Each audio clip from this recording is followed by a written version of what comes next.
कलाम मुक़द्दस में यूं मरकूम है, और एक शख्स हननिया नाम और उसकी बीवी सफीरा ने जायदाद बेची, और उसने अपनी बीवी के जानते हुए कीमत में से कुछ रख छोड़ा और एक हिस्सा लाकर रसूलों के पाँव में रख दिया।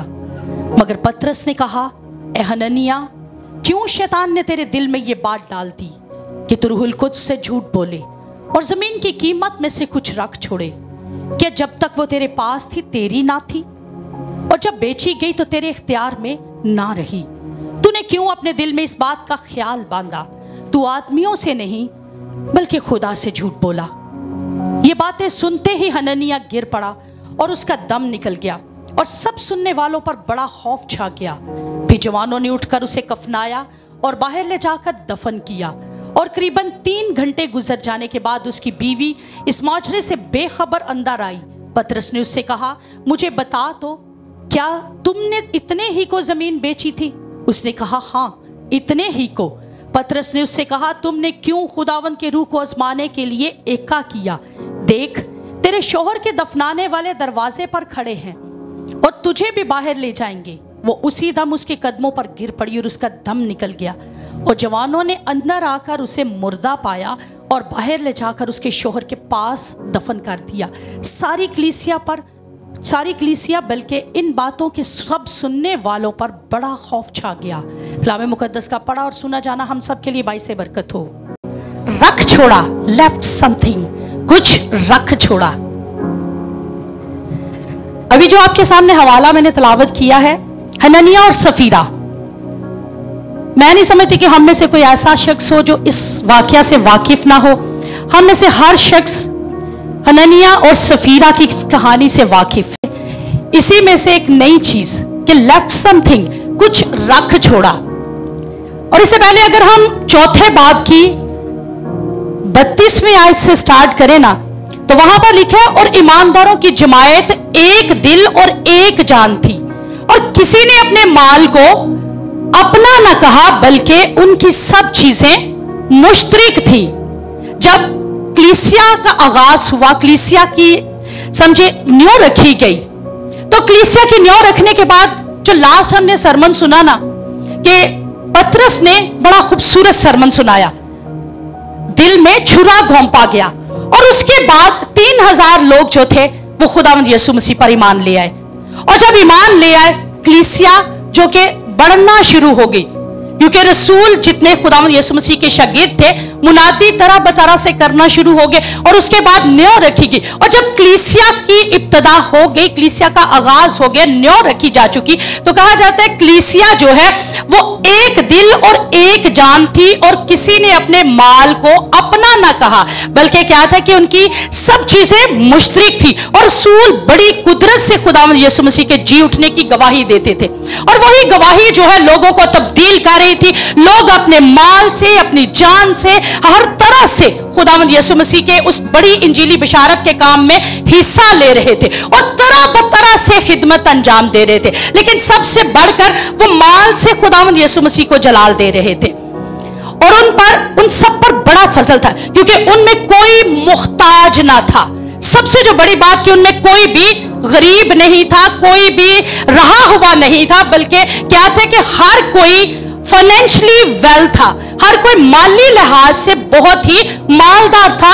इसलिए क्या करते थे, इसलिए कि जो लोग जमीनों या घरों के मालिक थे, उनको बेच बेच कर बिकी हुई चीजों की कीमत लाते, अपनी चीजें, अपना माल, अपना घर बार, अपनी जायदादें, अपनी फैक्ट्रीज, अपने माल जानवर, सब कुछ बेच बेच कर तो क्या करते थे, रसूलों के पैरों में लाकर रखते थे। और ये आज की कलीसिया के लिए, जैसे खुदा के खादिम ने लास्ट सरमन में भी कहा ना, कि इब्तदाई कलीसिया में और आज की कलीसिया में बहुत डिफरेंस आ चुके हैं। इब्तदाई कलीसिया यही काम करती थी, वो अपने माल को एक तो अपना ना समझती, दूसरा क्या करते थे कि जो बेचते थे, बेचने के बाद जो हदिया नजराना लाया जाता था, उसको रसूलों के कदमों में लाकर रखा जाता था। और रसूलों के पांव में रख देते थे, फिर हर एक को उसकी जरूरत के मुआफिक बांट दिया जाता था। यानी क्या करते थे कि जो पैसा आ गया, जो रुपया रसूलों के पास आ गया, उसके बाद अगर कोई कम जिसके पास पैसे होते थे वो आपस में बांट देते, इंजील की बशारत के लिए काम कर देते, और इस तरह खुदावन का काम जो है वो तरक्की पा रहा था। और यूसुफ नाम एक लावी था जिसका लकब रसूलों ने बरनबास यानी नसीहत का बेटा रखा था, और जिसकी पैदाइश कुप्रस की थी। उसका एक खेत था जिसे उसने बेचा और कीमत लाकर रसूलों के पांव में रख दी।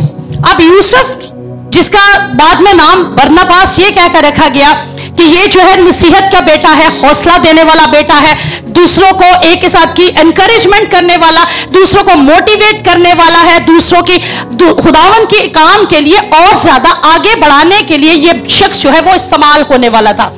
अब चूंकि ये ऐसा शख्स था कि जिसने अपनी सारी जायदाद बेची, रसूलों के कदमों में लाकर रख दी, और जब रख दी तो ये कहानी हम पर पता क्या जाहिर करती है कि कलीसिया में दो लोगों के ग्रोह होते हैं। एक पर रूहुल कुद्स का गहरा कंट्रोल होता है और एक पर इब्लीस का कंट्रोल होता है। इन दोनों को देखते हुए हम फर्क नहीं कर सकते कि कौन सा इब्लीस के कंट्रोल में है और कौन सा खुदावन यीशु मसीह के कंट्रोल में या रूहुल कुद्स की गहरी हजूरी में चलने वाला। क्यों? कलीसिया के अंदर हर कोई शख्स पता क्या कहेगा? खुदावंद आपका भला करे, खुदावंद आपको तरक्की दे, खुदावंद आपको बढ़ाना शुरू करे, खुदावंद का शुक्र हो। ऐसे अल्फाज हननिया और सफीरा भी इस्तेमाल करने वाले थे। इसलिए जज करना कलीसिया में मुश्किल होता है कि कौन सा ग्रोह किस तरफ को चला जा रहा है। गीत भी वैसे गाते हैं, प्रस्तिश करते हैं, हमद करते हैं, प्रेयर मीटिंग सारी अटेंड करते हैं, रोजे रखते हैं, दुआएं करते हैं, हदिये भी देते हैं। इसलिए ऐसा जज करना कि कलीसिया में कौन सा ग्रोह इस वक्त इब्लीस के कंट्रोल में जा चुके हैं, ये जज करना ही मुश्किल हो जाता है। और जब बरनबास ने रसूलों के पैरों में लाकर अपनी रकम रखी ना, तो रसूलों ने उसकी बड़ी तारीफ करना शुरू की, रसूलों ने उसको बढ़ाना शुरू किया। हो सकता है उसका मकाम ऊंचा हो गया हो, चर्च में उसको एक आला दर्जा मिल गया हो। ये चीज जो थी ना हननिया सफीरा को दूसरे लफ्जों में कहा जाए तो हजम नहीं हो पा रही थी। और इसी को देखकर तो लिखा है कि एक शख्स हननिया नाम और उसकी बीवी, बाइबल अपनी खोल के रखिएगा, एक 5वें बाब की पहली आयत, एक शख्स हननिया नाम, और हननिया का मतलब है खुदा मेहरबान है और सफीरा का मतलब है खूबसूरत। लेकिन इन्होंने अपने नामों से कुछ ऑपोजिट ही काम आज करके दिखाया हुआ है। एक शख्स हननिया नाम और उसकी बीवी सफीरा, इन दोनों ने क्या किया? जायदाद बेची। अब जायदाद बेची, जो रकम हासिल की, जाहिर है जायदाद बेची, कोई गलत काम नहीं किया, बल्कि क्या है कि वो भी दूसरों को देखकर तो जायदाद बेचे। लेकिन ज्यादा वो कहा जाता है कि हिस्ट्री की बुक्स कहते हैं वो ज्यादा से ज्यादा इंप्रेस बरनबास से हुए कि बरनबास ने अपनी सारी जायदाद बेची है, बेचकर रसूलों के पैरों में लाकर रख दिया। इसको बड़ी इज्जत मिलना शुरू हो गई है, इसको चर्च में बड़ा मकाम मिलना शुरू हो गया, हर कोई शायद इसकी वाह कर रहा है, हर कोई इसका नाम बढ़ा रहा है। तो इस वजह से उन्होंने क्या किया कि उसको देखकर तो इन्होंने भी अपनी जायदाद बेची और भलाई का काम किया, अच्छा काम किया, क्योंकि सारे कर रहे हैं तो अगर इन्होंने कर दिया तो कोई गलत नहीं है, क्योंकि ये भी तो खुदावंद के जलाल के लिए ही कर रहे हैं। अपनी जमीन को फरोख्त करके तो रसूलों के पैरों में लाकर रख रहे हैं, बड़ा खुदावंद का जलाल जाहिर कर रहे हैं, अपने उस इंजील की बशारत के काम में अपनी तरफ से भी बड़ा हिस्सा जो है वो डाल रहे हैं। लेकिन इसके पीछे उनका मकसद क्या था?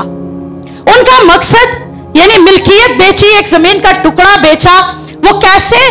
कि सिर्फ दूसरों को दिखाने के लिए। कहा जाता है कि सफीरा ने जायदाद बेची, वो आम लोग नहीं थे, कहा जाता है कि वो भी खास ईमानदार ही थे और एक सैंपल के तौर पर थे, यानी एग्जाम्पल थे दूसरों के लिए, आम लोग नहीं थे। कलीसिया में कुछ लोग एग्जाम्पल बने होते हैं, वो बेशक नीचे बैठे हो या चेयर्स पर बैठे हो या कैसे भी हो, वो दूसरों के लिए एक एग्जाम्पल बन चुके होते हैं, एक मॉडल रोल बन चुके होते हैं। और हननिया सफीरा का भी यही हाल था कि दूसरे कामों में वो बढ़ चढ़कर हिस्सा लेते थे और आज उन्होंने इंजील की बशारत के लिए भी हिस्सा डाल दिया था। आज वो खुदावंद के हुजूर में, खुदावंद के कदमों में इंजील की बशारत के लिए भी रुपया पैसा लेकर आगे थे, लेकिन रुपया पैसा चर्च में लाए और गलत रास्ता इख्तियार किया, मुनाफिकत का रास्ता जो है उन्होंने इख्तियार कर लिया।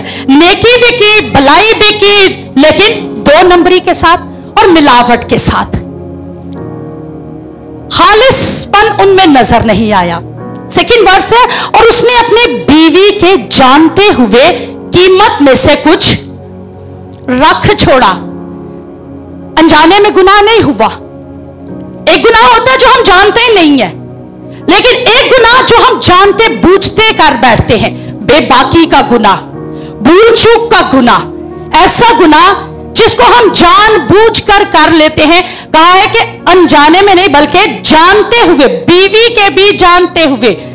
बाज़-औक़ात हम अपने बीवियों को भी अपने साथ में ला लेते हैं, और इसने भी सेम यही काम किया कि बीवी के जानते हुए कीमत में से कुछ रख छोड़ा। और रख छोड़ा जो लफ्ज है ना, अगर तीतस के हक में आप चले जाते हैं, तीतस दूसरा बाब और उसकी 10वीं आयत, तो जो लफ्ज लिखा गया ना रख छोड़ा, वहां पर जो लफ्ज है ना चोरी चलाकी ना करे। तीतस का हाथ अगर आप निकाल कर पढ़ना चाहते हैं तो वहां पर देख लीजिए कि वहां पर एक लफ्ज आया है चोरी चलाकी, दूसरा बाब और उसकी 10वीं आयत। चोरी चलाकी ना करे बल्कि हर तरह की दयानतदारी अच्छी तरह जाहिर करे, ताकि उनसे हर बात में हमारे मुनज्जी खुदा की तालीम को रौनक हो। और जो लफ्ज चोरी चलाकी लफ्ज आया ना, नेहदनामा में एक यहां पर लफ्ज रख छोड़ा, और नेक्स्ट जो लफ्ज आया तीतस के हाथ में, यहां पर लफ्ज जो आया, यहां पर भी इसका मीनिंग चोरी चलाकी का रख छोड़ना ही है। यानी 2 बार ये लफ्ज नेहदनामा में इस्तेमाल किया गया, लेकिन चोरी रख छोड़ने को चोरी चालाकी के साथ, मकारी के साथ, फ्रेब के साथ तशबीह दी जा रही है, बेबाकी के गुनाह के साथ तशबीह दी जा रही है कि ये गुनाह बेसिकली बेबाकी का गुनाह है, जानते हुए किया जाने वाला गुनाह है, भूल चूक का गुनाह है, सिन ऑफ ओमिशन है। लास्ट अगर आपको याद हो तो कुछ मंथ्स बिफोर मैंने आपको सरमन दिया था, भूल चूक का गुनाह, सिन ऑफ ओमिशन। और ये जो गुनाह है कि जानते बूझते आपके पास जो रकम है, आपने जितनी कमिटमेंट की है उस कमिटमेंट पर पूरा उतरने की बजाय कुछ रख छोड़ा, भूल चूक का गुनाह। और ये भी बेबाकी के गुनाह में, भूल चूक के गुनाह में आता है, चोरी चालाकी के गुनाह में आता है, मकारी के फ्रेब के गुनाह में आता है। और हननिया सफीरा ने बेईमानी का गुनाह भी किया, इन्हें बेईमानी कर रहे थे, फरोख्त में से कुछ रख छोड़ा। ये दिखावा कर रहे थे कि हमने जितनी रकम लाई वो पूरी है। ये मामला बेसिकली जो है ना, ये पतरस का नहीं था। ये मामला अगर आज हम तशबीह दें ना, तो आज मामला खुदा के खादिम का नहीं है। हम मोस्टली हदिये देते हैं ना, तो हम पता क्या सोचते हैं, हम खुदा के खादिम को दे रहे हैं, हम चर्च को नहीं दे रहे, हम खुदा को नहीं दे रहे, हम खुदा के खादिम को दे रहे हैं हदिये। भी वो भी आप देते हैं, लेकिन किस सूरत में? लव ऑफ टोकन की सूरत में। भाई साहब, ये हदिया आपके लिए है, आपके लिए हम ये हदिया दे रहे हैं, और ये आप अपने इस्तेमाल के लिए करें। लेकिन ये जो मामला था, ये पतरस का नहीं था, बल्कि क्या था? ये मामला 3rd वर्स और एक हिस्सा सेकंड वर्स के लास्ट हिस्सा, एक हिस्सा लाकर रसूलों के पांव में रख दिया। यानी कुछ उसमें से रख छोड़ा, और रख छोड़ने के बाद कुछ हिस्सा, थोड़ा हिस्सा लाकर कहां पर रख दिया? रसूलों के पैरों में। और 3rd वर्स, मगर पतरस ने कहा, ए हननिया, क्यों शैतान ने तेरे दिल में यह बात डाल दी कि तू रूहुल कुद्स से झूठ बोले? मैंने कहा मामला कहां किसका है? पतरस का नहीं, बल्कि किसका मामला है? दोबारा बोलिएगा, मामला किसका है? ऊपर वाले भाई, खुदा का मामला है। हम पता क्या सोचते हैं, हननिया सफीरा ने जो काम कर लिया, कौन सा गलत किया? कुछ भी तो गलत नहीं हुआ। लेकिन पतरस के साफ और वाज़िया अल्फाज कि पतरस ने कहा है, हननिया, क्यों शैतान ने तेरे दिल में ये बात डाल दी? हननिया सफीरा चर्च को रकम देने के पाबंद नहीं थे।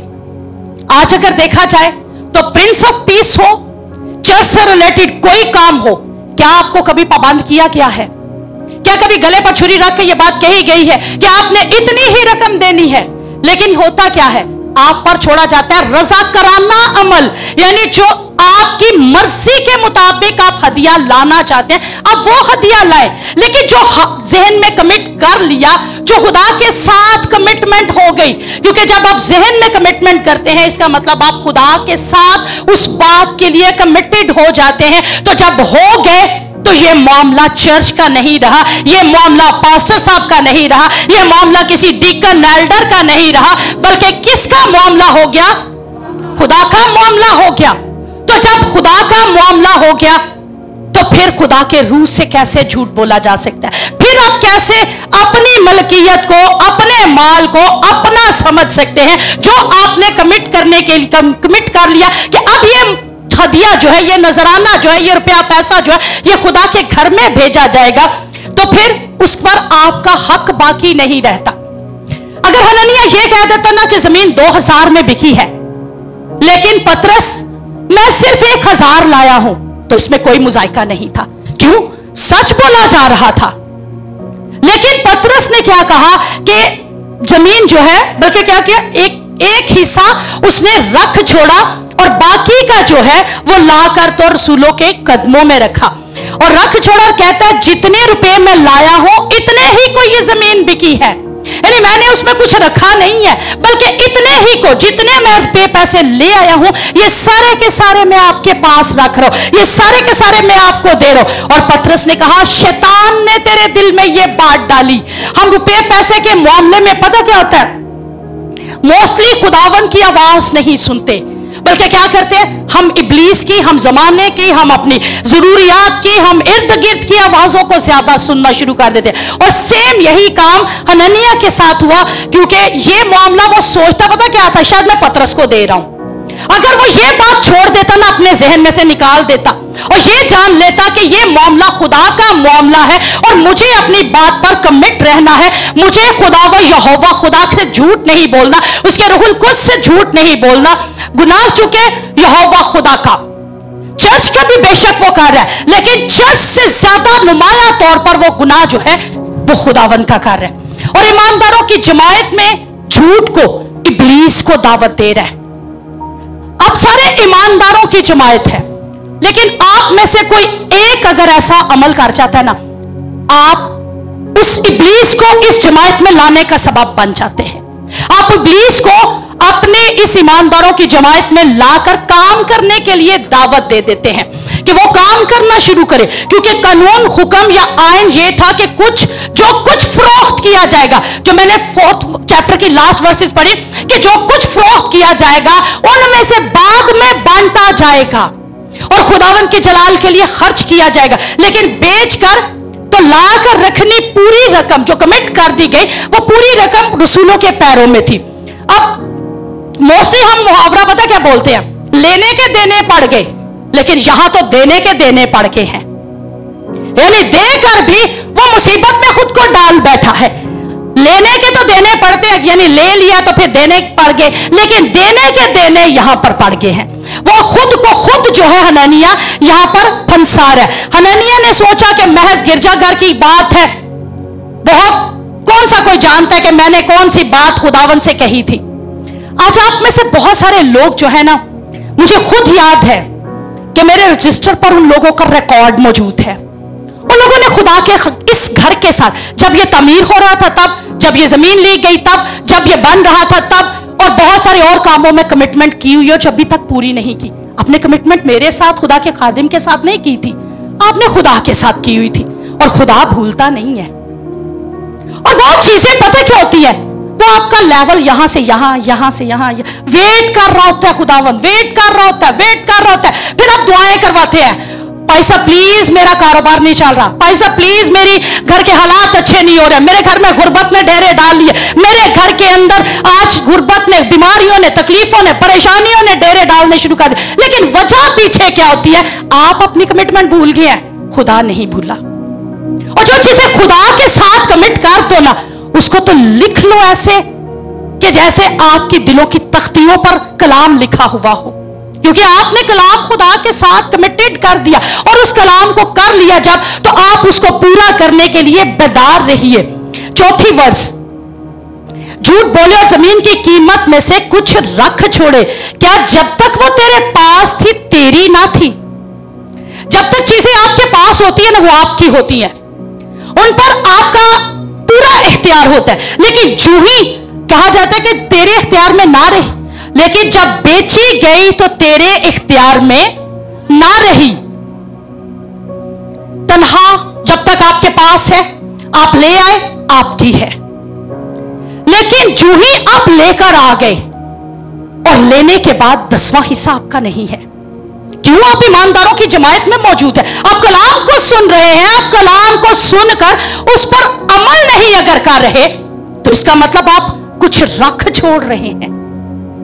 आपने उस कलाम को रद्द करना शुरू कर दिया और खुदा की आवाज को आप रद्द कर रहे हैं। खुदा की आवाज के मुनाफी आप चलना शुरू हो गए हैं।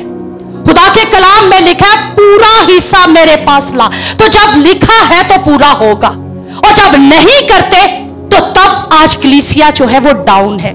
आप देखिए कि जो देते हैं वो देकर तो बढ़ते जा रहे हैं, बढ़ते जा रहे हैं। जो रख रहे हैं ना पास, कुछ रख छोड़ा, कुछ ला रहे और कहा कि पूरा हिस्सा है।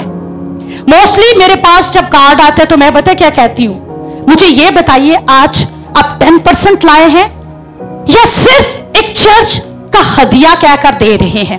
तो जो शख्स ये कहकर दे कि चर्च का हदिया है, हम 10% नहीं दे रहे, तो इट्स ओके, आपने पूरा अपना काम कर दिया। लेकिन अगर आप आधी दाई की ला रहे हैं, आधा हिस्सा ला रहे हैं और कुछ रख छोड़ते हैं, तो इसका मतलब आप कलाम की मुनाफी कर रहे हैं, आप कलाम को रद्द कर रहे हैं। होना तो ये चाहिए कि जो शख्स बपतिस्मा ले ले, जो शख्स ईमानदारों की जमात में शामिल हो जाए और उसके बाद उसके बेटे यीशु के खून और गोश्त में शरीक हो, पाक की शान लेने वाला हो, तो पाक की शान लेने वाले कभी भी इस कलाम को रद्द ना करें। क्यों? वो हिस्सा बन गए इस जमात का, वो हिस्सा बन गए इस कलाम का। तो जब हिस्सा बन गए है ना, तो कलाम उन पर लागू भी हो चुका है। मत सोचिए कि ये कलाम उन्हीं पर लागू होगा जो कुर्सियों पर बैठेंगे, जो खुदावंद के बड़ी कुर्बत में जाएंगे। कलाम तमाम ईमानदारों के लिए पूरा होना है। इसलिए कहा गया कि कुछ रख छोड़ा। लेकिन पतरस क्या कहता है कि जब तक वो तेरे पास थी क्या तेरी ना थी, लेकिन जब तूने बेच दी तो तेरे इख्तियार में ना रही। अब चूंकि तेरे इख्तियार को, तूने क्यों अपने दिल में इस बात का ख्याल बांधा। चौथी ही वर्ष, तूने क्यों अपने दिल में इस बात का ख्याल बांधा, तू आदमियों से नहीं बल्कि खुदा से झूठ बोला। मामला दिल का था, दिल में छुरा घोंपा गया। लास्ट सरमन यही था। और आज अपने अपने दिलों में कहिए, खुदावंद ये कलाम मेरे दिल में छुरा घोंपना शुरू करे। इस 2024 में या पिछले गुज़श्ता कई सालों से मैं इस कलाम के मुनाफी चल रहा हूं, चल रही हूं, लेकिन आज ये कलाम मेरे दिल पर छुरा घोंपना शुरू करे। मामला दिल का है, तो जब मामला दिल का है तो दिल के इरादों को खुदावन जांचने पर कादिर है। वो दिलों पर नजर करने वाला खुदा है। वो तेरे ख्याल को दूर ही से जांच लेता है। वो तेरी रविशों से वाकिफ है, तेरे दिल के इरादों से वाकिफ है, तेरी हर एक बात पर नजर रखे हुए, क्योंकि खुदावंद ऐसा खुदा है जो दिल पर नजर करता है। हमारा दिल, हमारा इरादा खुदा के नजदीक जो हदिये में, ये जो हदिया आप लाते हैं ना, इस हदिये से ज्यादा खुदा हमारे दिलों पर नजर करता है। हमारे दिलों, हमारे इरादों पर खुदावन जो है वो नजर रखे हुए है कि हमारा इरादा क्या था, हमारे इरादे में क्यों ये बातें थी और हमने उसके मुनाफी काम करना शुरू किया। हननिया सफीरा चर्च को रकम, मैंने कहा कि देने के पाबंद नहीं थे, रजा कराना अमल था, जो चाहते वो करते। लेकिन हमने रूहानी दायरे को, रूहानी कानून को और खुदा की अदालत को कहा जाए ना तो भुला दिया हुआ है। हम सोचते हैं पता नहीं को खुदा कब ये काम करेगा। खुदा की अदालत हम लोगों के लिए नहीं है, लेकिन खुदा कल और आज बल्कि अब तक यकसा खुदा है। खुदा कल भी अदालत करता था, खुदा आज भी अदालत करता है और कल भी करेगा। और गुनाह की मजदूरी मौत है। इसलिए होना क्या चाहिए कि कुछ रख छोड़ा और बाकी का ले आए। ये काम अपनी जिंदगियों में से निकालना शुरू कीजिए। सोचते यही है कि हां जरूरत नहीं है, शायद वो भी दे रहा है तो कोई बात नहीं, अगर मैं ना भी दूंगा तो कोई फर्क नहीं पड़ेगा। लेकिन आपका हिस्सा आपका है, आपकी बीवी का हिस्सा आपकी बीवी का है। जो जैसा बो रहा है वो वैसा ही काटता चला जाएगा, क्योंकि खुदा में छुपने की जगह नहीं है। अमाल ये जो पांचवें बाब की तीसरी और चौथी आयत पढ़ी है ना, मगर पतरस ने कहा, हननिया क्यों शैतान ने तेरे दिल में ये बात डाली कि तो रूहुल कुद्स से झूठ बोले और कीमत में से कुछ रख छोड़े? जब तक तेरे पास थी तेरी थी, लेकिन जब तूने बेच दी तेरे इख्तियार में ना रही, आदमियों से नहीं बल्कि खुदा से झूठ बोला। और कोई भी चीज खुदावन से छुपी हुई नहीं है। हम अगर ये कहें ना कि खुदावन से कोई चीजें पोशीदा है, तो बिल्कुल ऐसा नहीं है। हम खुदा से कुछ भी छुपा नहीं सकते, क्योंकि मत्ती की इंजील उसका 10वां बाब 26वीं से 27वीं आयत कहते हैं, कोई भी चीज ढकी हुई नहीं जो जाहिर ना की जाए। कोई भी ऐसी चीज नहीं जिसको हम ढांप सके खुदावन की बारगाह इलाही में, जिसको हम ढांप सके खुदावन के रूहुल कुद्स से। और वाइस की किताब उसका 12वां बाब और 14वीं आयत कहती है, क्योंकि खुदा हर एक फेल को, हर एक पोशीदा चीज को, हाँ भली हाँ बुरी, अदालत में लाएगा। हम जो कुछ करते हैं ना, चाहे अच्छा करते हैं चाहे बुरा करते हैं, खुदा हर एक की अदालत करने पर कादिर है। खुदा हर एक को देख भी रहा है और जांच भी रहा है। खुदा गुनाह की अदालत करता है और गुनाह का फैसला करने के लिए हक बजानब है। हम अपने फैसले बाजुकात खुद कर रहे होते हैं और माली मामलात में हम खुद को खुद काबिज किए हुए होते हैं। हम पता क्या सोचते हैं, जो तन्हा आ गया उस पर मेरा कब्जा है, जो बच्चे हैं वो मेरे हैं, जो घर है वो मेरा है। हम मेरा मेरा मेरा मैं मेरा, यानी मीम के दायरे में हम घूम रहे हैं। हर एक चीज हम अपनी बनाए बैठे हैं, लेकिन खुदा जो है वो हर एक चीज पर नजर रखे हुए, और स्पेशली माली मामलात में खुदावन जो है वो बहुत सेंसिटिव खुदा है। हर एक काम में है, लेकिन माली मामलात में भी अगर आप देखें ना तो खुदा हमारा बहुत सेंसिटिव है।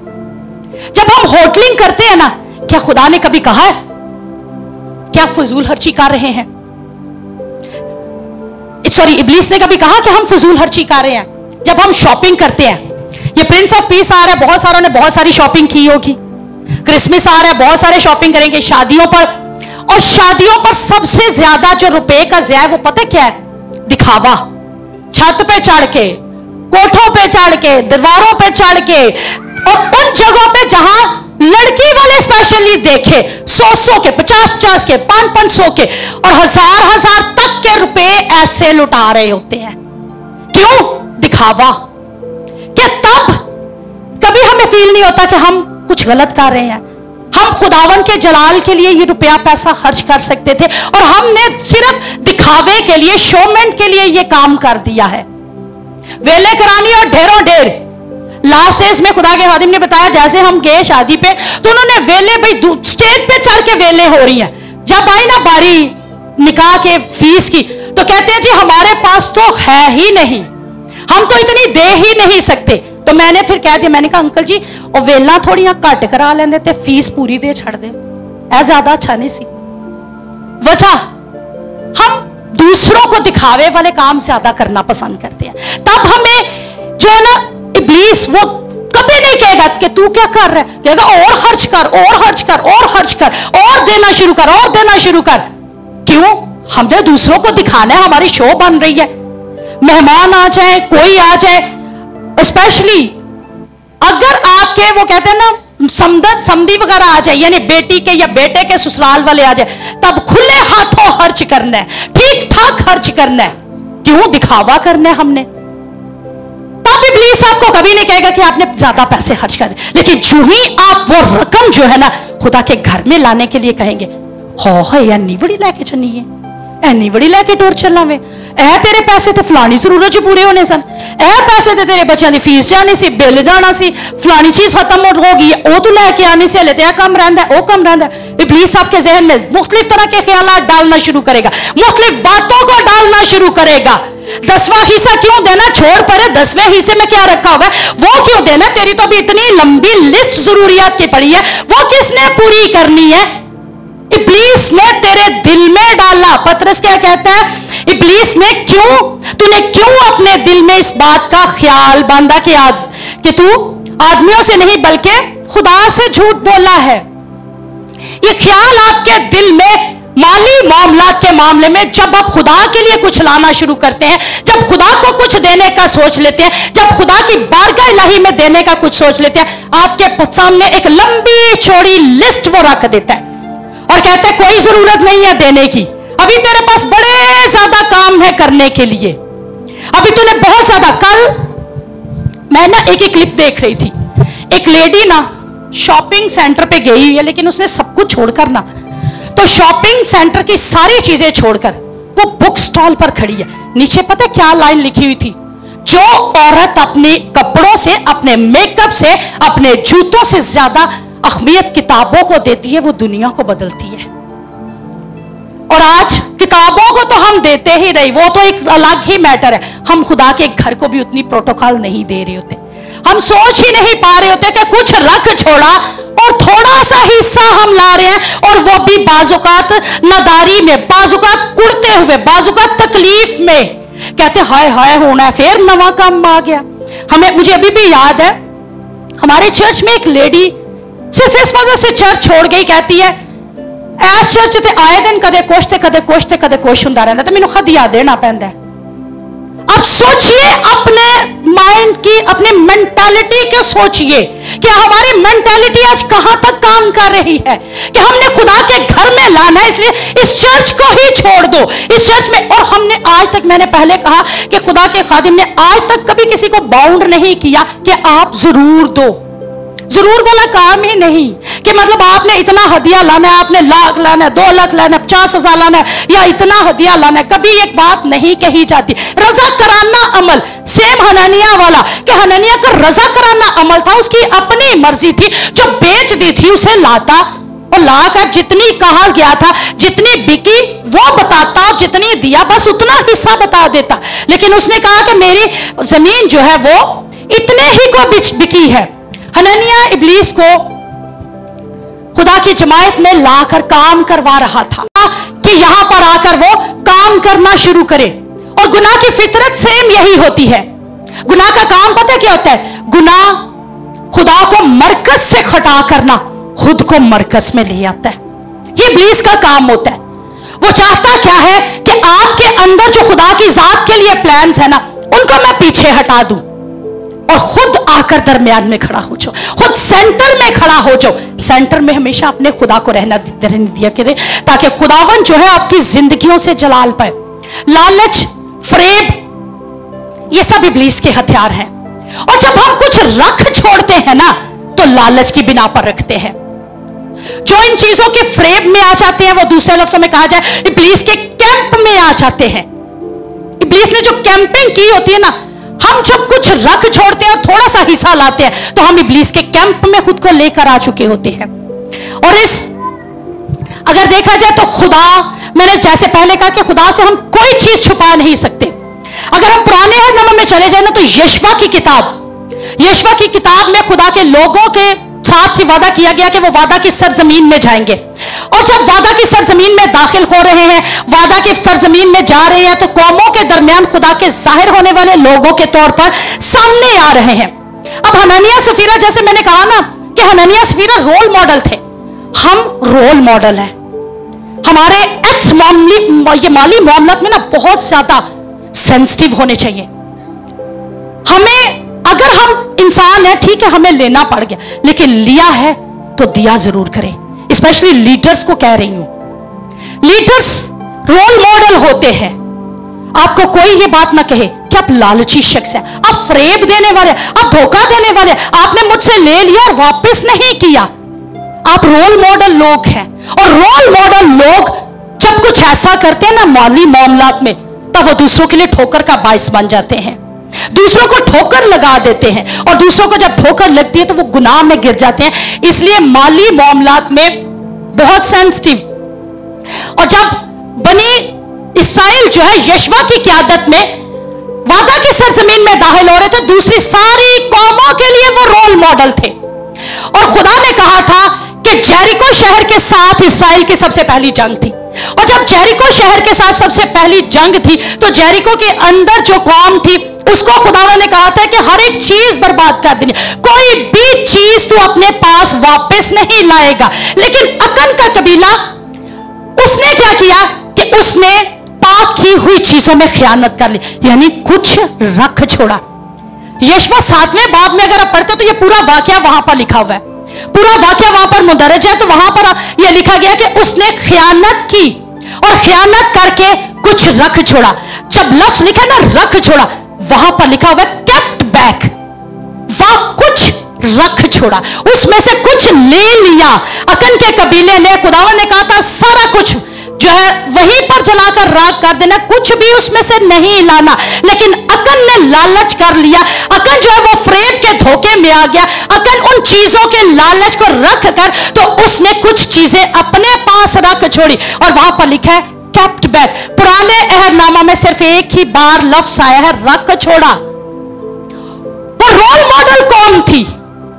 दूसरों के लिए नमूना बनी हुई थी कि खुदावन के लोग, फतहमंद लोग, बनी इस्राएली लोग जो है वादा की सरजमीन में कब्जा करने के लिए आ रहे हैं, और वादा की सरजमीन में कब्जा करने के लिए आ रहे हैं, लेकिन रोल मॉडल लोग ही दूसरों के लिए ठोकर का बाइस बन रहे थे। और पता क्या हुआ था उसके बाद? अकन के कबीले का नाम जब निकला, दूसरी जंग पर गए तो हार गए, और उसके बाद यशवा ने जब दुआ की कि खुदावन पहले हम जीत गए, अब क्यों हार गए? तो खुदावन ने साफ कहा कि अपने कबीले में से तलाश कर, अपनी सारी कौम में से तलाश कर किस कबीले ने यह खयानत की। अकन का कबीला निकला, अकन के पूरे कबीले को जमीन दोज कर दिया था। खुदा कल भी अदालत करने वाला खुदा है, खुदा आज भी अदालत करने वाला खुदा है। हम पता क्या सोचते हैं कि शायद आज खुदा चेंज हो चुका है, फजल के नीचे चल रहे हैं, फजल के साथ चल रहे हैं, खुदा तब्दील हो चुके हैं। खुदा ला तब्दील खुदा है। खुदा की जात में झूठ को, फरेब को, लालच को हम कभी भी सोच भी नहीं सकते कि उसकी जात में ये चीजें शामिल है और वो पसंद फरमाता है, बल्कि उसकी जात से ये सारी चीजें बैद है, उसकी जात के अंदर से ये सारी चीजें खत्म है। और अगर हम खुद को ईमानदार कह रहे हैं तो हमारी जात में भी ये सब चीजें बिल्कुल शामिल नहीं होनी चाहिए। और हननिया और सफीरा, इन्होंने जानबूझकर गलत काम किया। वो अपने बारे में और कलीसिया को धोखा देने के बारे में खालिस्तान क्या समझ रहे थे कि इंसानी लिहाज से सोच रहे थे कि वो जिस चीज को मद्देनजर रखना भूल गए, वो यही बात थी कि वो खुदा की अदालत को नहीं समझ पाए थे कि खुदा की अदालत जो है वो हमारे लिए कहीं पर भी किसी भी वक्त जारी हो सकती है। और यहां पतरस के वाज़ेह अल्फाज कि तुमने आदमियों से नहीं बल्कि खुदा से झूठ बोला, क्योंकि खुदा जो है वो ईमानदारों की जमात में तख्त नशीन रहता है। जब दो या दो से तो उनके दरमियान में, और जब हम अकेले होते हैं तो हमारे साथ चलता है। हम पता क्या सोचते हैं, खुदा हमारे साथ नहीं है, हम जो चाहे कर सकते हैं, जैसा चाहे कर सकते हैं, लेकिन खुदावंद हर वक्त हमारे साथ है और हमारे जरिए चमकता है, हमारे जरिए अपना जलाल जाहिर करता है। वो नामुकम्मल के अंदर से भी दुनिया को बता रहा होता है कि हाँ, अगर आप इनकम्प्लीट भी है ना, तो वो अपना पाप में से दिखा रहा होता है कि वो कैसा खुदा है। गुनाह कलीसिया के खिलाफ था, पेशवा के खिलाफ भी, लेकिन वाज़ेह तौर पर गुनाह जो है वो खुदा के खिलाफ था। और खुदा के खिलाफ किया जाने वाला गुनाह जो है वो काबिल मुआफी नहीं है। 5वीं आयत, ये बातें सुनते ही हननिया गिर पड़ा और उसका दम निकल गया और सब सुनने वालों पर बड़ा खौफ छा गया। पतरस ने कहा, जब तक जमीन तेरे पास थी तेरी थी, जब बेची गई तो तेरे इख्तियार में ना रही। तू आदमियों से नहीं बल्कि खुदा से झूठ बोला है। पतरस ने कोई बददुआ नहीं दी, कोई लानत नहीं की, लेकिन किस कदर खूबसूरत अल्फाज के अल्फाज कलाम सुनते साथ वो वहीं पर गिर पड़ा और उसका दम निकल गया। दुआ करें कि कभी ऐसा वक्त ना आए, कभी हम उस कटहरे में खड़े ना हो, कभी हम उस अदालत में ना जाए, कभी हम उसके हिस्से में से जो रख छोड़ते हैं ना, हमारी अदालत ना हो।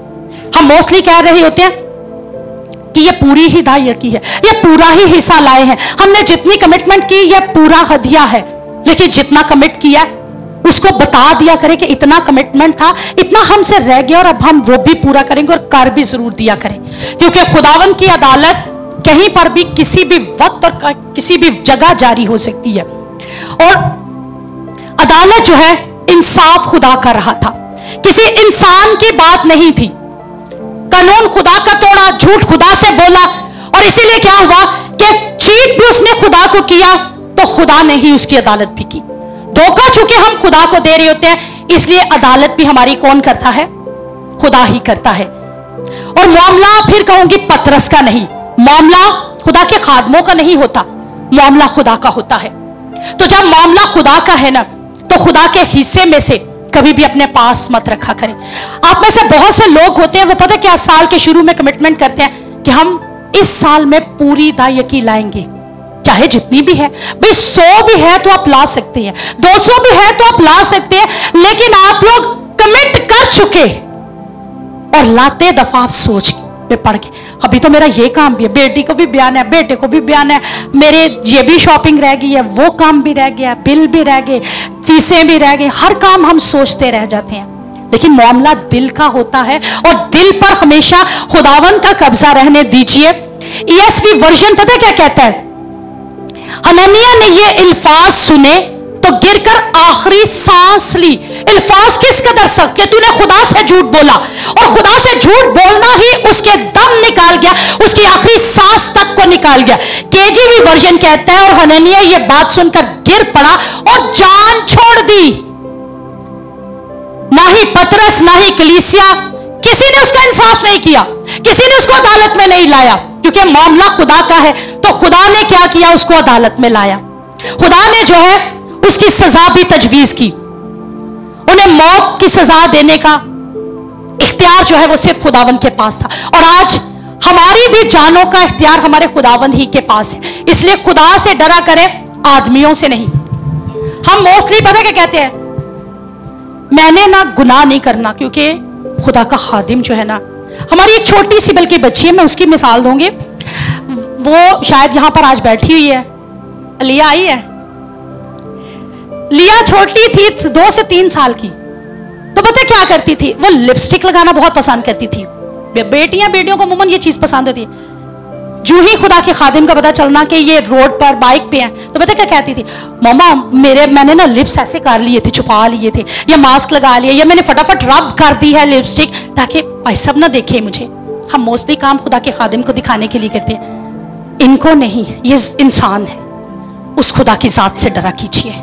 जब कुछ गुनाह करते हैं ना, जब कोई काम ऐसा करते हैं जो समझते हैं कि हाँ ये गुनाह खुदा के खिलाफ काम कर रहा है, अगर यही सोच लेते हैं कि खुदा इनमें बसता है, मुझे इनके सामने ऐसा काम नहीं करना, तो सोचिए खुदा कितनी गयूर जात है। और हम छुपकर वो गुनाह कर देते हैं। लास्ट डेज में मैंने एक क्लिप देखा, एक माँ, सगी माँ ने अपने 3 बच्चों को, 2 बेटियों और 1 बेटे को, पता क्या कहती है? मैं तुम्हें 50-50 हजार रुपया दूंगी, तुम तीनों छुपकर कोई भी गलत काम करके आ जाओ। बच्चे 2, एक बेटी और बेटा बड़े जो थे, उन्होंने साफ कहा, मामा ये क्या काम आपने बता दिया, ये तो इतना आसान काम है, हम छुपकर कहीं भी कोई भी गुनाह करके आ सकते हैं। कहती है ठीक है, आप 50,000 रुपया अभी लो, जब करके आ जाओगे, जो गलत काम करके आ जाएगा ना, उसको मैं उससे दुगने पैसे दूंगी। लो जी दोनों। लेकिन छोटी वाली पता क्या कहती है? मामा अब कैसी मामा है, आप हमारी ही मामा है, आप हमें गलत काम करने के लिए कह रही हैं, आप हमें ये बात कह रही हैं कि हम गलत काम करें, और गलत काम करने पे भी आप हमें इनाम दे रही हैं।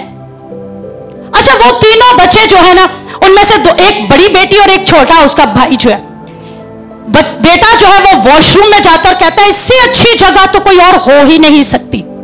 शराब की बोतल खोलता है, शराब पीता है, पीकर तो उस बोतल को भी ऐसे छुपाता है कि समझ लो तोड़ के उसकी कांच वगैरह करके तो दूर कहीं जाकर फेंक देता है। कहता है लो जी मेरा काम तो हो गया, मैंने तो बुराई कर ली। बड़ी बेटी जाती है उजाड़ जगहों में जाकर वो सिगरेट पीती है, और इधर उधर देखते हैं तो कहते हैं मुझे तो अब किसी ने नहीं देखा, मैंने तो अपना पूरा काम कर लिया। और जब कर लिया तो वापस। छोटी वाली बेटी सोचती ही रह जाती है, हर जगह जाती है, और पता क्या कहती है? मैं कहीं पर भी पोशीदा नहीं हूं, छुपी हुई नहीं हूं, मेरा खुदा मुझे देख रहा है, मैं कैसे कुछ गलत कर सकती हूं। और ये जब वो बात कहती है, वापस अपनी माँ के पास, उन्होंने टारगेट जितने दिनों का दिया होता है वापस आ जाते हैं। जब बच्चे वापस आते हैं तो माँ को कहते हैं माँ आपने जो टारगेट दिया था हमने उसको अचीव कर लिया, हमारी पेमेंट हमें कीजिए। माँ ने पूछा बेटी से तूने क्या किया? कहती है मैं उजाड़ जगहों में गई, मैंने सिगरेट पिया, और पीकर मैंने देखा कि मुझे किसी ने भी नहीं देखा, आपको भी नहीं पता चला, और मैं कंटिन्यूली ये काम करती हूं, मैं ये नशा कंटिन्यूली कर रही हूं, आपको पता भी नहीं है, मैं पोशीदगी में गुनाह कर रही हूं। बड़ा बेटा आया, उसने कहा मैंने शराब पी। उसने कहा किसी ने देखा? नहीं, मैं भी कंटिन्यूली ये काम करो और उस दिन भी मैं कर रहा है, इसलिए मुझे किसी ने नहीं देखा। जब छोटी बेटी आई और उसने कहा कि मां हर जगह खुदा मौजूद है और मैंने वो गुनाह नहीं किया, तो मां पता है क्या कहती है? कहती है मैंने आप लोगों को बस यही चीज समझाना थी कि आप मुझसे डरकर छुप छुप कर गुनाह कर रहे हैं, लेकिन खुदा हर जगह मौजूद है और खुदा की अदालत भी हर जगह मौजूद है। इसलिए मुझसे छुप कर काम करने की बजाय उस जात से डरा करे। और उसने अपनी सारी प्रॉपर्टी अपनी छोटी बेटी को दे दी। आज सेम यही काम होता है। जानते हैं खुदा भी ऐसे बच्चों से प्यार करता है जो उससे डरते हैं और उसके डर से कभी भी कुछ रख नहीं छोड़ते, बल्कि पूरा का पूरा काम जो कमिटमेंट की होती है, चाहे वो रुपए पैसे की है, चाहे वो किसी काम की है, वो पूरा काम वो कर रहे होते हैं। तो खुदावन अपने जरिए उन लोगों के वसीला से फिर जलाल ले रहा होता है, क्योंकि मामला किसी इंसान का नहीं बल्कि खुदावन का है। और खुदावन जो है, चाहे गुनाह छोटा हो, बड़ा हो, मामूली हो, खुदा उसकी अदालत करता है।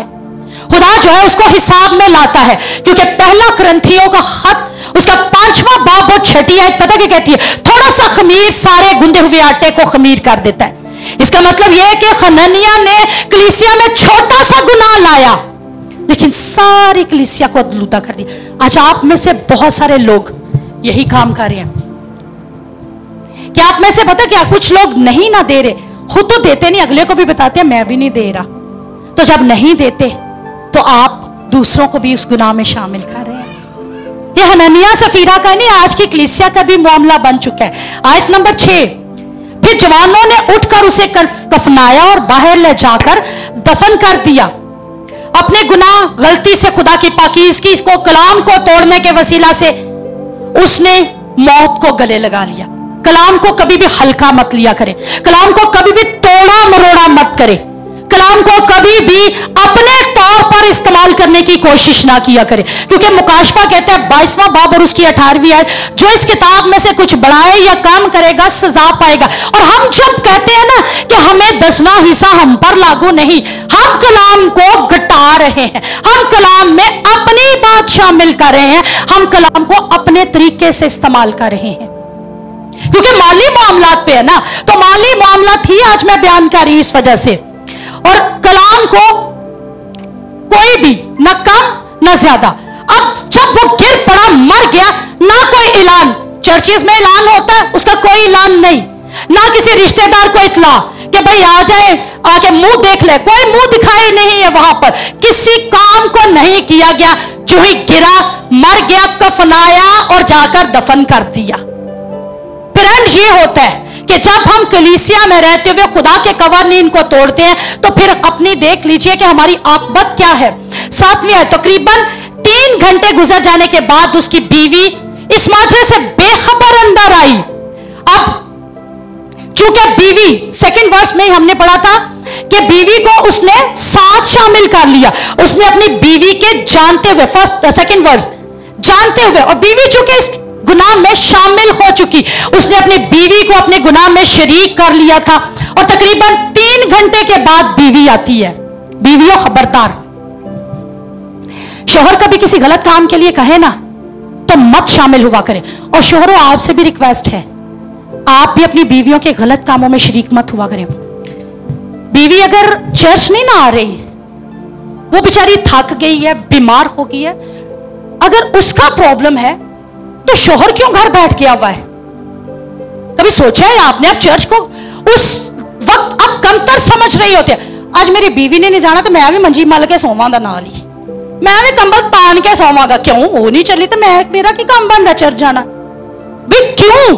एक की तो मजबूरी बन गई, वो बीमार है, कोई ऐसा काम कर बैठी है जिससे उसकी बैक एक हो रही है, हेड एक हो रही है, बीपी हाई लो हो चुका है, उसको तो प्रॉब्लम बन गई। लेकिन चर्च में शोहर क्यों नहीं आया? और अगर शोहर बीमार है तो बीवी क्यों नहीं आई? आपके भाई साहब बीमार होते हैं ना, क्या मैं नहीं आती? मैं बीमार हूं तो क्या भाई साहब नहीं आते? हम भी इंसान है, हम भी इंसान है, ये चीज आप समझ लीजिए। पता क्या कह देते हैं लोग, तुसी तो पादरी हो ना, तुहाडा तो काम बनदा ना चर्च नु रन करना, चर्च चलाना। भी क्या हम इंसान नहीं है? हमारा गोश्त पोस्ट का जिस्म नहीं है, हम भी जज्बात रखते हैं, हर एक चीज रखते हैं, लेकिन एक चीज जो हम सबसे ज्यादा रखते हैं वो खुदा की जात में मोहब्बत है। हमें जो चीज सबसे ज्यादा काम करने के लिए मोटिवेट कर देती है ना, वो खुदावन की मोहब्बत है। बीवियों शोहरों, अपने खुदा से ज्यादा मोहब्बत रखो। का लास्ट संडे के जो सबसे खूबसूरत अल्फाज पता है मुझे क्या लगे थे, कि दिल खुदा ने बीवी के लिए नहीं बनाया, ना शोहर के लिए बनाया है, दिल खुदा ने अपने लिए बनाया हुआ है। तो जब अपने लिए बनाया हुआ है ना, तो जब हम इस दिल में खुदा को जगह दे देते हैं, खुदा को रख लेते हैं, तो हम खुदावन की जात में मोहब्बत कर लेते हैं। बीवी ने पता क्या कहा होगा, साहब जी हमने तो शॉपिंग भी करनी है, हमारे तो भी प्रिंस ऑफ पीस के कपड़े भी रहते हैं, आपका पेंट कोट भी रहता है, बच्चों के जूते रहते हैं भी। नहीं नहीं, इसमें से कुछ रख लो, आप जो हदिये दे रहे हो। आप पता है आपको, मैंने ये कुछ दिन पहले मैंने सारे काउंट एक बार दोबारा किए। मेरे दिल में ना थोड़ा सा डाउट क्या हुआ कि शायद मुझसे ना 1-2 हजार या 5 हजार, लिटिल बिट, मुझे इतनी ही समझ आई, जैसे मुझसे कुछ कम हो गया, कहीं शायद बैग की दूसरी साइड पे मैंने रख दिया, क्योंकि मैंने हर एक चीज के लिए ना एक अलग अलग बैग रखा हुआ है। मैंने सारे काउंट किए, काउंट करने के बाद मैंने खुदा की खादिम से दोबारा क्वेश्चन किया। मैंने कहा भाई साहब क्या इतने ही पैसे हैं ना, कोई इधर उधर तो नहीं हुआ? कहते नहीं ठीक है। मैंने कहा खुदावन तेरा शुक्र है। ऐसा किया करें, बीवियों शोहरों के साथ कोऑपरेट करो। और पता क्या है, ये बीवी का काम है कि वो पूरा हिस्सा चर्च में ला सकती है और अपनी बरकत। शैतान पता क्यों आपके दिल में बात डालता है? शैतान को पता है जिस दिन आपने पूरा हिस्सा ला लिया आप माली तौर पर खुशहाल हो जाओगे। और माली तौर पर जो शख्स खुशहाल होता है ना, उसके चेहरे पे, उसके घर के अंदर शादमानी होती है। जो माली तौर पर डिस्टर्ब बंदा ना, वो दुआ में भी रोता रहेगा, चर्च में भी रोता रहेगा, वो जिस किसी से बात करेगा वो तब भी ऐसे के जैसे पता नहीं उसका क्या बिक गया हो, क्या उससे छीन लिया गया हो। और मैं ईमान से कह सकती हूं, एक औरत होते हुए कि घर औरत चलाती है खुदावन के फजल से, खुदावन के खौफ में रहते हुए, खुदावन की हिकमत से अगर वो घर बनाती है, घर को चलाती भी, और जब चलाती है तो वो खुदावन का पूरा हिस्सा यहां पर ला भी सकती है। पता क्या कहते हैं, बंदे ने नहीं दिता तो बंदे ने थोड़ी शॉपिंग लिए दे छड़िया, तो बंदे ने हर हिस्सा ना दिता। क्यों ना दिया? क्योंकि कमजोर आप हैं, कमजोरी तो आप में है। हस्बैंड्स तो, हमारी एक बहन है, हम हमेशा दोनों मियां बीवी आपस में डिस्कस करते हैं कि वो खुद आकर कहा करती है कि भाई साहब जो ही मेरा शोहर लाता है मैं फौरन हिस्सा निकालती हूं। मैं कहती हूं नहीं, इस हिस्से में खयानत नहीं हमें करना। तो जब ऐसा ही है तो मुत्तफिक हो, अच्छे कामों के लिए हो, कभी भी मुत्तफिक गलत कामों के लिए मत हुआ करे। कभी भी शोहर को, बीवी को मत वर्गलाया करे गलत कामों के लिए। हननिया ने सफीरा को भी साथ मिला लिया। 3 घंटों के बाद अनजान आई कि मेरे शोहर को तो दफनाया भी जा चुका है, मेरा शोहर तो अब इस दुनिया में भी मौजूद नहीं है, तो वो जा चुका है। और बेखबर जब अंदर आती है, 8वीं आयत, पतरस ने उससे कहा मुझे बता तो, क्या तूने इतने ही को जमीन बेची थी? अब दोबारा सवाल पतरस ने कर दिया, और शायद इस सोच पर किया हो। शोहर तो झूठ बोल गया, शोहर तो मर गया, उसको दफनाया भी जा चुका। शायद बीवी वफादार खुदा के साथ निकले, शायद ये तौबा कर ले और ये सच्चाई बयान कर ले ताकि ये बच जाए। क्योंकि खुदा हमारा क्या चाहता है, किसी जान की हलाकत ना हो, हर एक की तौबा तक नौबत पहुंचे। और ये एंड ऑफ द मंथ है इस ईयर का, इस साल का आखिरी महीना है। और मैं आज ईमान से कहती हूँ ये कलाम आज हम सबके लिए है। अगर आज आप कहें ना कि मेरे लिए कलाम नहीं, मेरे लिए कलाम नहीं, मेरे लिए, आज हम सबके लिए है। शायद खुदा अगला साल आने से पहले हम सबों को शेक कर रहा है, हम सबों के दिल में कलाम का छुरा एक बार फिर से घोंप रहा है, ताकि हम खुदा के इस कलाम को रिसीव करके पूरा हिस्सा उसके पास लाना शुरू करें और अपने हालात तब्दील करवा सके खुदावन से। क्योंकि खुदावन कोई और रास्ता हमें बता ही नहीं रहा। तो जब नहीं बता रहा तो सिर्फ वाहिद एक ही जरिया है कि खुदावन के घर से बरकत पाने का। और पतरस जो कि दोबारा सवाल करता है और कहते हैं कि क्या जमीन इतने ही को बिकी थी? उसने कहा हाँ इतने को ही। दोनों ने क्योंकि एका किया गुनाह करने के लिए, दोनों एक ही बात पर मुत्तफिक हो गए, झूठ बोलने पर। और सफीरा इस बात पर कायम रहती, हाँ इतने ही को बिक गई है। रख छोड़ी, क्या सोचकर? ये वो जानती है कौन कौन सी जरूरियात उसके माइंड में आ रही होंगी दोनों के, कौन कौन सी जरूरियात पूरी करने के लिए, कौन से काम करने के लिए, क्या क्या कुछ करने के लिए उन्होंने वो हिस्सा रख छोड़ा होगा। लेकिन गुनाह खुदा के खिलाफ कर दिया। और किसी को मशवरा मत दिया करें, गलत मशवरा, चाहे वो बीवी है, चाहे वो बेटी है, चाहे वो बेटा है, चाहे वो कोई भी आपका रिलेटिव है, उसको गलत मशवरा मत दिया करें। खुदा के काम को, खुदा के कलाम को कम या ज्यादा करने के लिए मत मशवरा दिया करें। हननिया से कहा, खुदा से तुमने झूठ बोला। पतरस ने हननिया से पता क्या कहा? खुदा से तुमने झूठ बोला। और यहां पर 9वीं आयत, पतरस ने उससे कहा, तुमने क्यों खुदा के रूह को आजमाने के लिए एका किया? हननिया को कहता है तुमने खुदा के रूह से झूठ बोला। हननिया ने क्या किया? खुदा के रूह से, और बीवी आजमा गई खुदा को। खुदा के कलाम में एक खूबसूरत आयत मलाकी 3:10 में लिखी हुई है कि मुझे आजमा, पूरा हिस्सा ला और मुझे आजमा। यहां वो खुदा को आजमा गई, ना देकर, रख कर आजमा गई, अपने पास कुछ रख छोड़ा और खुदा को आजमा गई। उसने कहा पूरा हिस्सा ला, ये रख कर आजमा रही है। आज हमारी प्रॉब्लम ये है, हम रख भी रहे हैं और आजमा भी रहे हैं। खुदावन बरकत दे, खुदावन बरकत दे, खुदावन हालात बेहतर कर, खुदावन कर्जे उतार, खुदावन हमारी सेहत बहाल कर, खुदावन ये कर, खुदावन वो कहता है किथों करा, अकाउंट खाली है पिया, अकाउंट खाली है, वो नहीं कुछ भी होना।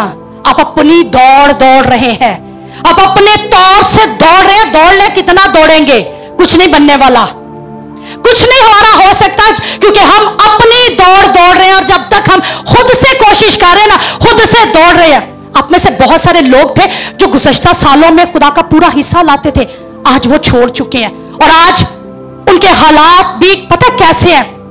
From live hand to mouth, यानी गुजारा हो रहा है। वो अपने उस हैसियत के खुद समझ लीजिए कि बन चुके हैं, अपने काम के खुद वो अमलदार हैं कि वो क्या कर रहे हैं, क्या ले रहे हैं, क्या उनके साथ हो रहा है, वो खुद उसके जिम्मेदार बन चुके हैं। और हमारा अकाउंट जो है ना वो चेक होता है। लूका 21 में ना पहली 4 आयत, जो बेवा जो है वो हदिया डालती है ना, तो खुदावंद यीशु मसीह नजर रखे हुए। हम जो देते हैं खुदावंद उसे भी देख रहा होता है, जो रख लेते हैं ना खुदावंद उसे भी देख रहा होता है। इसलिए बी केयरफुल, बहुत ज्यादा मुख्तात रहा कीजिए। और हदिया डालते वक्त क्या डाला और क्या निकाला ये भी खुदावंद देख रहा होता है। इसलिए खुदावंद ने देखा कि ये लोग दिखावा कर रहे हैं, रख भी छोड़ा है, दिखावा भी कर रहे हैं, रसूलों से इज्जत भी पाना चाह रहे हैं। आज मैंने बताया ना, हमारी सबसे बड़ी प्रॉब्लम यही बन चुकी है कि हम दिखावा ज्यादा करते हैं। हम कहते हैं उसने 5000 दिया, हुण मेरा तो 10 बनता, नहीं तो फिर मेरी तो इज्जत घट जानी है चर्च की। भाई आपकी जितनी हैसियत है, आपने जितना खुदा के साथ कमिटमेंट किया आप उतना दो। गवांडे का मुंह लाल है तो अपना चंडा मार के क्यों करिए। लेकिन हमारा आज दिखावा बन चुका है ज्यादातर। उन्हें मुंडे के ब्याह के उत्ते 1000 की वेल कराई सी, मैं तो हुण 2000 की करानी है तो मेरी इज्जत बननी है। उन्हें देगा 10 पकाया सन, मैं 15 पकानी है तो मेरी इज्जत बन। उन्हें जो मैरिज हाल कराया सी, मैं हुण मार की करानी है। और भावें तुसी जो पता नहीं किन्ने लखां दे कर्ज थले आ जाओ, पर शोमेंट वो तो ऐसा करनी है, वो ऐसा विखावा तो जरूर करना। भावें दब दब के सानू कर्जे हाले बाद विच इन्ना को दबाण के असीं वाकई ननियास फिरार उत्ते मर जाइए। लेकिन दिखावा मस्ट, लेकिन आज दिखावा निकाल दीजिए, शोमेंट निकाल दीजिए। जो है हैसियत उसको अपना लीजिए अपनी जिंदगी में, और अपनी रास्तबाजी के काम दूसरों को मत दिखाइए। यह भी बात है कि दिखावा करते हुए रास्तबाजी के काम, जब आप खुदा के लिए कुछ करते हैं दिखावा मत कीजिए। मत्ती 6 बाब में खुदावंद यीशु मसीह के सख्त अल्फाज कि वो कहते हैं ऐसे लोगों को मुनाफिक कहा गया है।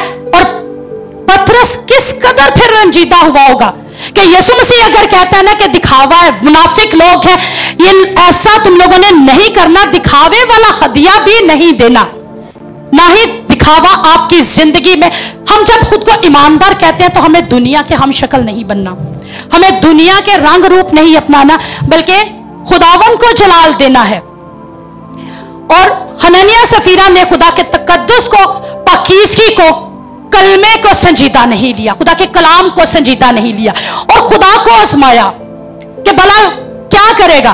मैं दे कि नहीं देता, वो भी नहीं देता, वो भी नहीं देता, वो भी नहीं देता, वो हिस्सा नहीं लाता, वो हिस्सा नहीं लाता, वो हिस्सा, तो क्या करेगा? जब करने पे आएगा तो सुधर जाएंगे, लेकिन सुधरने का बाजुकात मौका नहीं मिलता।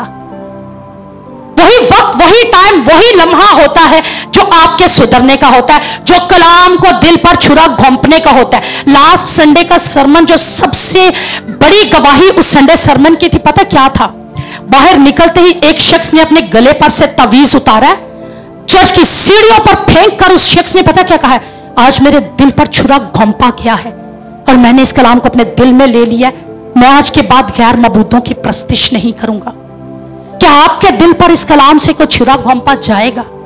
सोचिए कि कलाम जब नाजिल हो रहा है तो क्या कलाम आपके दिलों को तोड़ रहा है? क्या कलाम आपके दिलों को तब्दील कर रहा है? क्या कलाम आज आपके लिए है? खुदा चूंकि ला तब्दील खुदा है, याद रखिए ये नए अहदनामे में कोई नया खुदा नहीं आ गया कि हम कहे पुराने अहदनामे का खुदा और था, नए का और है। सोचा जाता है कि जब वो दोनों आगे है कि एकाकार किया, देख तेरे शौहर के दफनाने वाले दरवाजे पर खड़े हैं और तुझे बाहर ले जाएंगे। वो उसी दम उनके कदमों पर गिर पड़ी और उसका दम निकल गया और जवानों ने अंदर आकर उसे मुर्दा पाया और बाहर ले जाकर उसके शौहर के पास उसको दफन कर दिया। क्योंकि इन दोनों ने खुदा को आजमा लिया, दोनों ने खुदा के साथ झूठ बोल लिया, आजमा लिया। फिर उसका नतीजा कि सब पर खौफ बिछा गया। नौजवान जो है वो उनको दफनाने के लिए भी आ गए। उन नौजवानों के बारे में सोचिए, जब वो लेकर जा रहे होंगे जनाजे को, कि 3 घंटों के अंदर अंदर 2 जनाजे, 3 घंटों के अंदर अंदर 2 ईमानदार हम दफना के आ रहे हैं। कैसे कलीसिया में से जनाजे और खामोशी से जनाजे जा रहे, कोई रो नहीं रहा, कोई बैन नहीं कर रहा, कोई किसी तरह का कोई आहो नाला नहीं है, वावेला नहीं है, रोना नहीं है, चिल्लाना नहीं है। कैसे जनाजे के पास खामोशी से। उन्हें फिर पुराने अहदनामे की बात याद आई होगी, नदब और अबीहू की, हारून के बेटे, और कहा जाता है कि आग जलाने के लिए कहा गया, उन्होंने जितनी आग कहा गया उतनी जलाने की बजाय ऊपरी आग और डाल दी और वहीं पर खुदा की आग आसमान से नाजिल हुई और वहीं पर जलाकर राख कर गई नदब और अबीहू को। उज़ा का वाकया याद आया होगा कि उज़ा के लिए कहा गया था कि संदूक को हाथ नहीं लगाना, जो ही हाथ लगाया वहीं पर वो भी हलाक। यरीको का वाकया याद आया होगा कि यरीहो में जब यशवा गया तो उन्होंने खास चीजों की, जो पाक चीजें थी, उनमें खयानत कर ली, अकन का पूरा कबीला जमीन दोज। ऐसे ही हननिया और सफीरा जो है ये भी आज हलाक हो गए, ये भी आज मर गए। और जब हम खुदा के काम को किसी भी तरह से बिगाड़ते हैं, खुदावंद अदालत करता है। चलाक मंसूबा, दोगलेपन का खेल इब्लीस खेलता है और वो खेल कर हमें चोर और ठग बना देता है। मलाकी के हवाले में ही अगर हम पढ़े तो वहां पर लिखा है, तुम मुझे ठगते हो हदिये और दाए किससे। और जब खुदा ये फरमा रहा है तो हम जब रख लेते हैं तो तब हम खुदा को ठग रहे होते हैं, तब हम चोर बन चुके होते हैं। और याकूब का पहला आम खत, उसका पहला बाब 14वीं 15वीं आयत कहती है कि हर शख्स अपनी ही ख्वाहिशों में खिंच कर और फंस कर आजमाया जाता है। हमारी ख्वाहिशें हैं, हमारे अपने काम है जो हमें खुदा के घर में उसके काम को करने के मुनाफी चलते हैं। फिर ख्वाहिश हामला होकर गुनाह को जनती है और गुनाह को जनकर, गुनाह जब बढ़ चुका तो मौत पैदा करता है। खुदा ना सिर्फ हमारे देने वाले हाथ को बल्कि उस दिल के इरादे को भी जान रहा होता है जो हमारे दिल में उस वक्त चल रहा होता है। और दूसरा ग्रंथियों 9वां बाब 7वें, खुदा खुशी से देने वाले को अजीज रखता है। आप खुशी से बोना शुरू करें। खुदावन के घर में जब कभी कुछ भी लाए, खुशी से लाए ताकि आप जो है वो खुदावन को जलाल दे। और इब्तदाई चर्च हर खुद गर्ज यहूदी मजहबी रहनुमाओं, सनहेड्रन जो उनकी सारी बड़ी कबीना थी, अदालत थी, उन सबका मुकाबला कर रहा था। अब जब देखा गया कि सबका मुकाबला कर रहा है, कलीसिया बढ़ रही है, कलीसिया तरक्की कर रही है, अब इसे कहां से छेड़ा जाए? उसे अंदर से छेड़ दिया। उसने कहा ईमानदारों को छेड़ दो। मौत क्यों वाकया हुई? यह कलीसिया का पहला माली गुनाह था। पहला गुनाह, और पहला गुनाह ही माली गुनाह था जो कलीसिया में जन्म लेकर दूसरों को भी खराब करना चाह रहा था। अकन को क्यों पूरे कबीले को ही जमीन दोज कर दिया गया?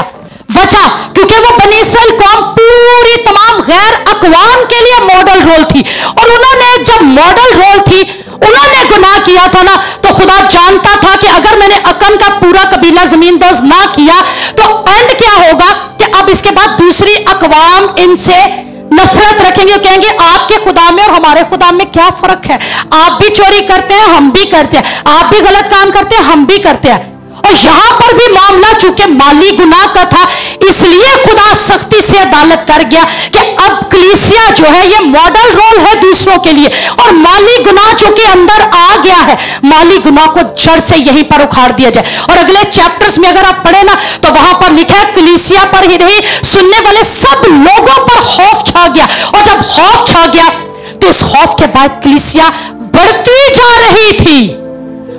हननिया सफीरा की मौत पर कलीसिया कम नहीं हुई, कलीसिया ने बढ़ना शुरू कर दिया।